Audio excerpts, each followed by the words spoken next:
Severe storms blew through Fayetteville, causing a tornado warning on campus. How this weather affected the community and students. Police give more details on a fraternity member arrested for rape at the Kappa Sigma house. My understanding is that the individual turned himself in. The response from authorities and fraternity leadership.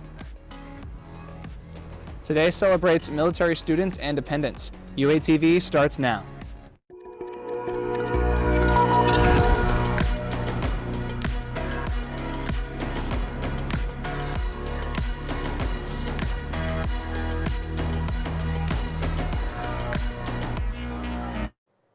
Welcome to this Wednesday night edition of UATV News. I'm Will Rayburn. And I'm Emma Grace Beard. Thanks for joining us. Severe weather hit Fayetteville, causing alarms to sound in the middle of the night.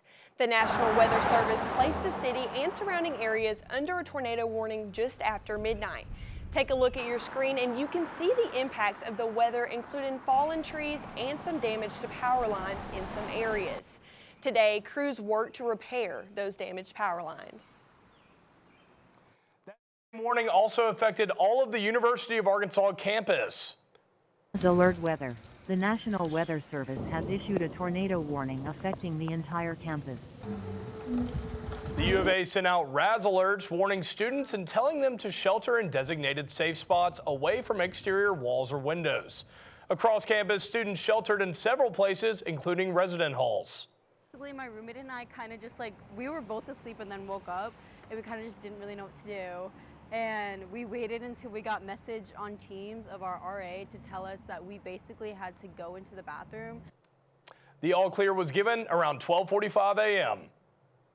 And tonight also carries a risk for severe weather on campus. Here's a live look from our tower cam. The National Weather Service placed a tornado watch on Fayetteville that lasts until 9 p.m. tonight. These storms could bring golf ball-sized hail and wind speeds up to 70 miles per hour. According to the National Weather Service, these storms are most likely to hit from 7 to 11 this evening.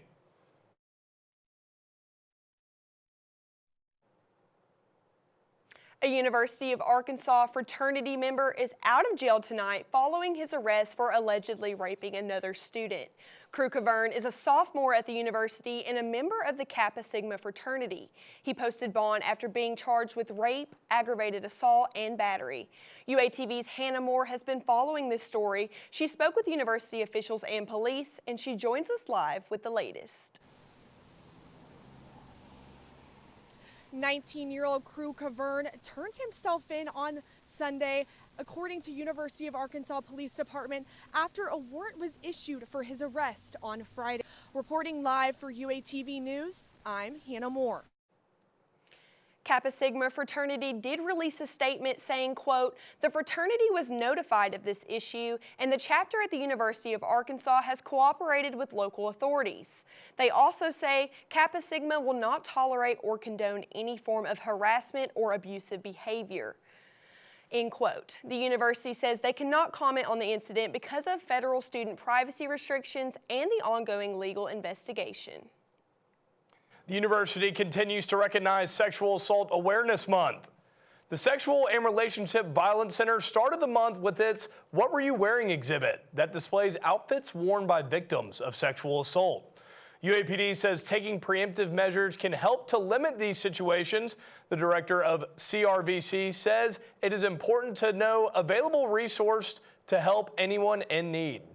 When an individual shares with somebody that this happened to them, they're not sharing it with everybody. For some reason, they chose to share this with you. The CRVC offers 100% confidential services to students. The university faces a lawsuit from the former director of African American Studies over alleged discrimination. According to a statement from the university, Dr. Nahaji Baptiste was dismissed after thousands of dollars in travel expenses weren't documentation as being for a valid business purpose. The statement also said they investigated Baptiste's claims of discrimination and determined the claims to be false. A statement from Baptiste's representation says the audit, which found these improper expenditures only began after Baptiste reported racially hostile remarks by Fulbright Dean Brian Rains during a Zoom meeting in early 2025. The statement also says the audit mischaracterized legitimate research activities, including fieldwork conducted in black churches and community organizations, as improper expenditures. The university works to strengthen online accessibility as a federal deadline approaches. By this deadline, the university must ensure official communications and coursework comply with Title II of the Americans with Disabilities Act. According to Title II, this means communications with applicants, participants, and members of public and companions with disabilities must be as effective as with others. Today, university faculty and staff could attend a workshop for assistance adjusting online materials to fit those criteria. From the federal government is more proactive than reactive these days. So instead of waiting for those requests and then fixing as we, in response to them, we're also just getting into all of the content and trying to make it accessible from the jump. All content must comply with the Title II guidelines by next Friday.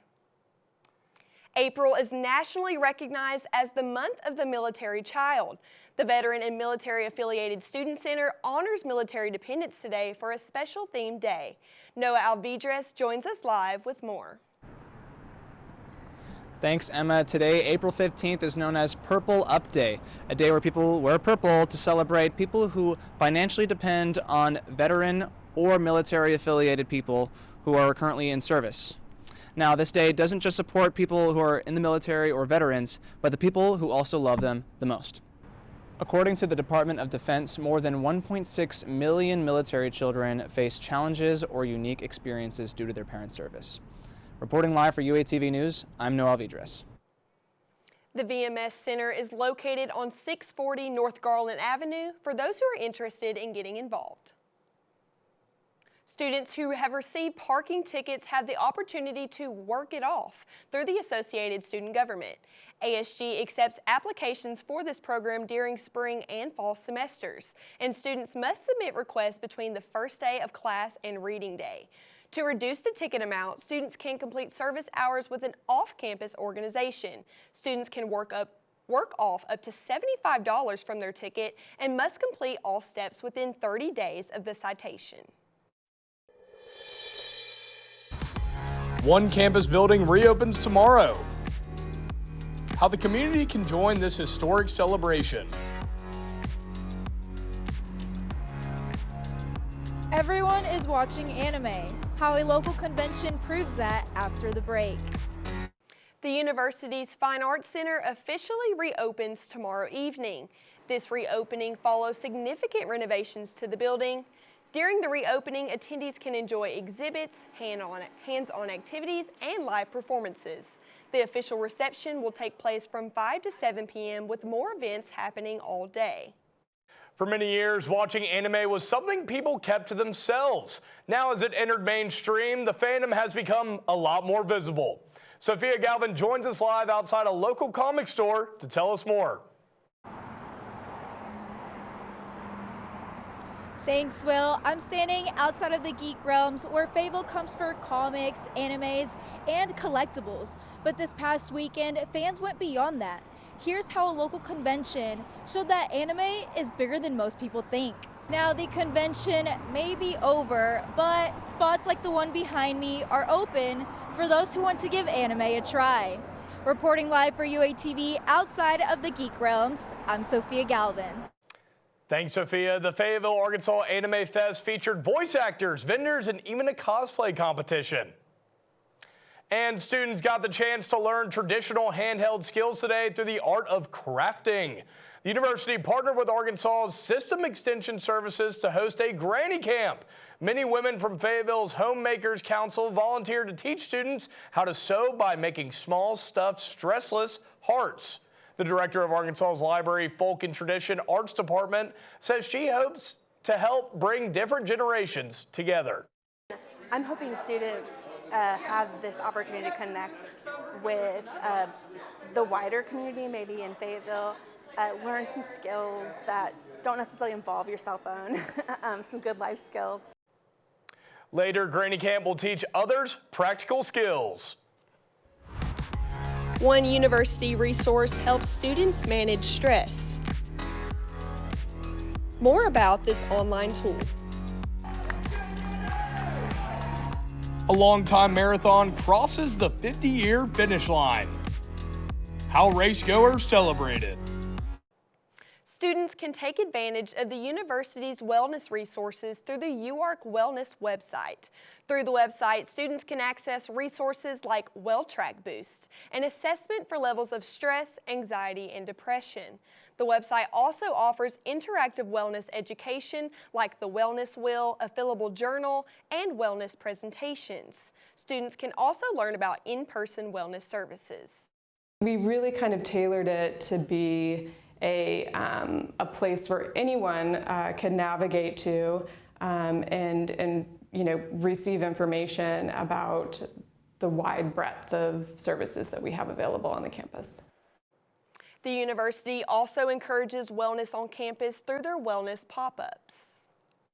Community Against Cancer hosts its annual Walk for Breast Cancer at Lake Fayetteville on April 18th at 10 a.m.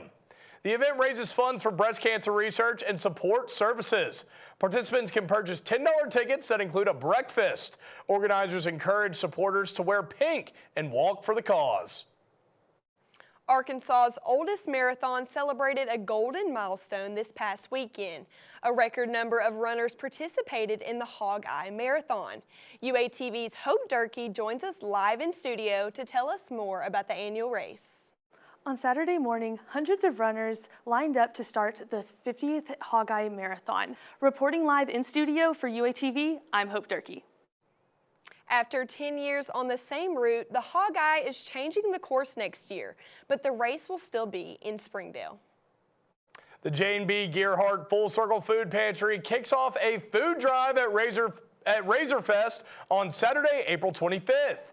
The event partners with Arvest's Million Meals campaign and starts at 1 p.m. before the spring kickoff game at Razorback Stadium. Organizers collect non-perishable items, including canned vegetables and soups. While prohibiting glass containers, attendees can drop off donations at bins located throughout the Razorfest area. Coming up on UATV Sports, we're talking baseball, gymnastics, and taking a look at what basketball has been cooking up in the transfer portal. Stick around because we'll be back right after the break. Welcome back to this Wednesday night edition of UATV Sports. I'm Ellie Hagan. I've got some good stuff to recap, so let's get started. That wraps up today's rundown across the diamond, the mat, and the hardwood, with the Hogs making some noise across the board. But UATV isn't over quite yet. Stick around because there's more news coming up right after the break. Taking a look at tomorrow's weather, expect temperatures to start cooling down. The high temperature will be in the mid-70s with lows in the 60s. Expect those temperatures to come down into the weekend, with wind gusts increasing throughout the week. Now, if you're looking to groove this weekend, university programs will host a silent disco this Friday. During the event, students can grab a pair of headphones and enjoy midnight sun vibes. UP will also offer free food during the event. Can't complain about that. Students can dance on to the Union Theater Friday at 5:30 p.m. And that's all the time that we have for this Wednesday night edition of UATV. Be sure to follow us on social media at UATV News for more updates. I'm Emma Grace Beard. And I'm Will Rayburn. Have a great night and stay dry, Fayetteville.